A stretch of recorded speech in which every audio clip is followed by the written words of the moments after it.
بسم الله الرحمن الرحيم. يا بني إسرائيل اذكروا نعمتي التي أنعمت عليكم وأني فضلتكم على العالمين. واتقوا يوما لا تجزي نفس عن نفس شيئا ولا يقبل منها شفاعة ولا يؤخذ منها عدل ولا هم ينصرون. وإذ نجيناكم من آل فرعون يسومونكم سوء العذاب يذبحون أبناءكم ويستحيون نساءكم وفي ذلكم بلاء من ربكم عظيم. وإذ نجيناكم من آل فرعون يسومونكم سوء العذاب يذبحون أبناءكم ويستحيون نساءكم وفي ذلكم بلاء من ربكم عظيم. وإذ فرقنا بكم البحر فأنجيناكم وأغرقنا آل فرعون وأنتم تنظرون. وإذ واعدنا موسى 40 ليلة ثم اتخذتم العجل من بعده وأنتم ظالمون ثم عفونا عنكم من بعد ذلك لعلكم تشكرون. وإذ آتينا موسى الكتاب والفرقان لعلكم تهتدون. وإذ قال موسى لقومه يا قوم إنكم ظلمتم أنفسكم باتخاذكم العجل فتوبوا إلى بارئكم فاقتلوا أنفسكم ذلكم خير لكم عند بارئكم فتاب عليكم إنه هو التواب الرحيم. وإذ قلتم يا موسى لن نؤمن لك حتى نرى الله جهرة فأخذتكم الصاعقة وأنتم تنظرون ثم بعثناكم من بعد موتكم لعلكم تشكرون. وظللنا عليكم الغمام وأنزلنا عليكم المن والسلوى كلوا من طيبات ما رزقناكم وما ظلمونا ولكن كانوا أنفسهم يظلمون. وإذ قلنا ادخلوا هذه القرية فكلوا منها حيث شئتم رغدا وادخلوا الباب سجدا وقولوا حطة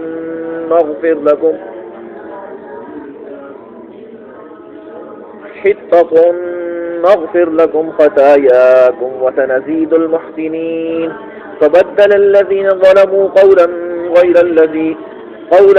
الذي قيل لهم فأنزلنا على الذين ظلموا رجزا من السماء بما كانوا يفسقون. وإذ استسقى موسى لقومه فقلنا اضرب بعصاك الحجر فانفجرت منه 12 عينا قد علم كل أناس مشربهم كلوا واشربوا من رزق الله ولا تعثوا في الأرض مفسدين. وإذ قلتم يا موسى لن نصبر على طعام واحد فادع لنا ربك يخرج لنا مما تنبت الأرض من بقلها وقثائها وفومها وعدسها وبصلها قال أتستبدلون الذي هو أدنى بالذي هو خير اهبطوا مصرا فإن لكم ما سألتم وضربت عليهم الذلة والمسكنة وباءوا بغضب من الله ذلك بأنهم كانوا يكفرون بآيات الله ويقتلون النبيين بغير الحق ذلك بما عصوا وكانوا يعتدون.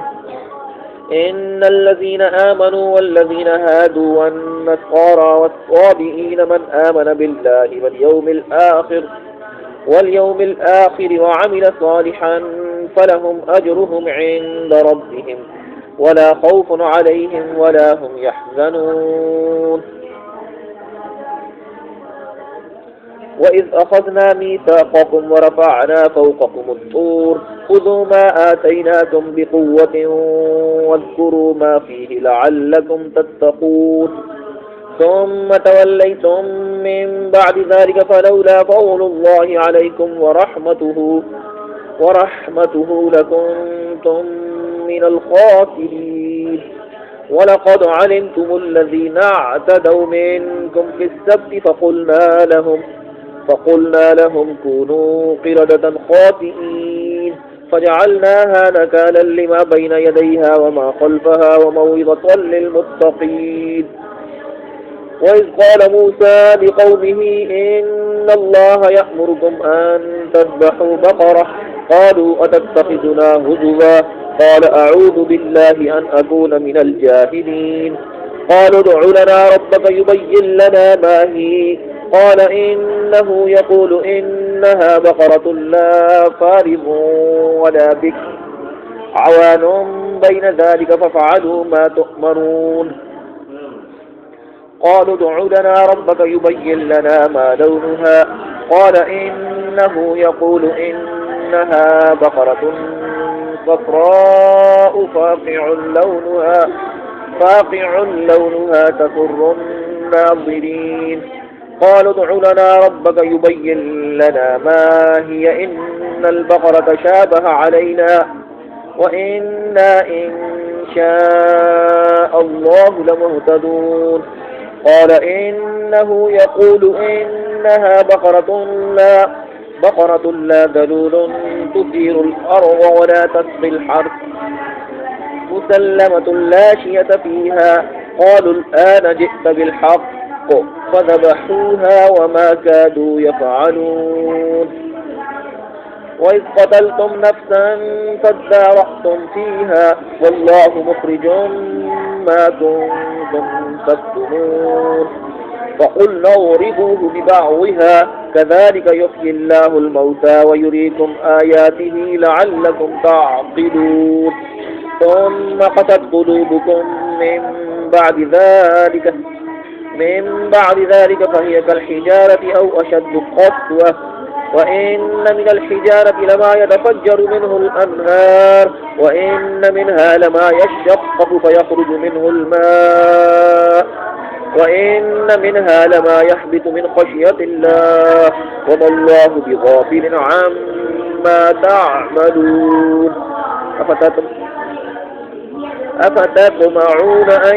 يؤمنوا لكم وقد كان فريق منهم يسمعون كلام الله ثم يحرفونه من بعد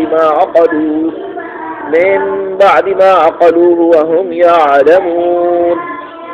وإذا لقوا الذين آمنوا قالوا آمنا وإذا خلا بعضهم إلى بعض قالوا أتحدثونهم بما فتح الله عليكم ليحاجوكم به عند ربكم أفلا تعقلون أفلا يعلمون أن الله يعلم ما يسرون وما يعلنون ومنهم أميون لا يعلمون الكتاب إلا أماني وإن هم إلا يظنون فويل للذين يكتبون الكتاب بأيديهم ثم يقولون هذا من عند الله ليشتروا به ثمنا قليلا فويل لهم مما كتبت أيديهم وويل لهم مما يكسبون وقالوا لن تمسنا النار إلا أياما معدودة قل أتخذتم عند الله عهدا فلن يخلف الله عهده أم تقولون على الله ما لا تعلمون بلى من كسب سيئة وأحاطت به خطيئته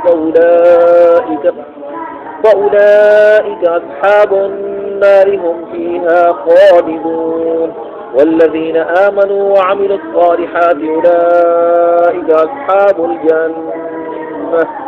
هم فيها خالدون.